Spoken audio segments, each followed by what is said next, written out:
12 பவுன் நகை நாங்க சேர்த்து வச்சிருந்தோம். அதெல்லாம் வித்து வீடு லோன் போட்டு கட்டலாம்னு சொல்லி 1 இயர் கட்டிட்டோம். திடீர்னு அவங்களுக்கு உடல்நிலை சரியில்லை, லோன் அப்படியே லாக் ஆயிடுச்சு. அவங்களுக்காக அதை ரிஸ்க் எடுத்து எல்லாம் நான் பண்ணி கடைசியில வீடும் கையை விட்டு போயிடுச்சு. இவங்களாம் சொல்றதை கேட்டுட்டு ஹவுசிங் லோன் மட்டும் நம்ம எடுத்துடவே கூடாதுன்னு நினைச்சீங்கன்னா யூ ஆர் கம்ப்ளீட்லி ராங். நீங்க எல்லாரும் புரிஞ்சுக்க வேண்டிய விஷயம் என்னன்னா, பையிங் ஓன் ஹவுஸ் இன் இந்தியான்றது it's not just a decision, it's a pack of emotional, personal and financial decision. Rented ஹவுஸ்லயே அவங்க மொத்த லைஃபையும் ஓட்டுற இண்டிவிஜுவல்ஸ்க்கு மட்டும் தான் இதோட கஷ்டம் புரியும். பட் இவரை மாதிரி அவசரப்பட்டு லோன் எடுத்துட்டு அப்புறம் மொத்த லைஃபையும் தொலைச்சிட்டு உட்காராம இருக்கணும்.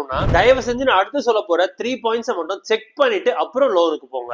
First, loan EMI should be less than 30% of your total salary. அதாவது நீங்க மந்த்லி 1 lakh earn பண்றீங்கன்னா உங்களோட ஹவுசிங் லோனுக்கான EMI 30K வரைக்கும் இருக்கலாம். நீங்க இதுக்கு கீழே earn பண்ணாலுமே எல்லா பேங்க்லயும் உங்களுக்கான லோன்ன்றது கிடைக்கும். ஆனா அதை நீங்க எடுத்தீங்கன்னா உங்க லைஃப்ல பண்ற worst finance mistake அதுவா தான் இருக்கும். Second, 20% down payment should be paid. அதாவது நீங்க ஒரு 1 yearக்கு வீடு பை பண்றீங்கன்னா அட்லீஸ்ட் 20 lakh ஆச்சு நீங்க டவுன் பேமெண்ட் பண்ணிருக்கணும்.